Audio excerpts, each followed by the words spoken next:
Praise the Lord. Today promise 44 కీర్తన 7వ చరణం. మా శత్రువుల చేతిలో నుండి మమ్మును రక్షించువాడువు నీవే.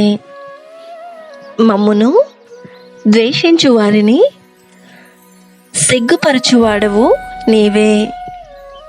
దినమెల్లా మేము దేవుని యందు అతిశయపడుచున్నాము.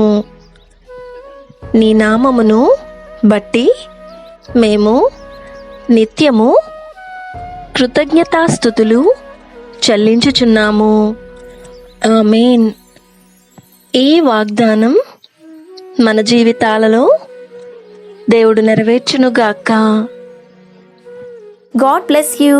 Presented by Young Holy Team.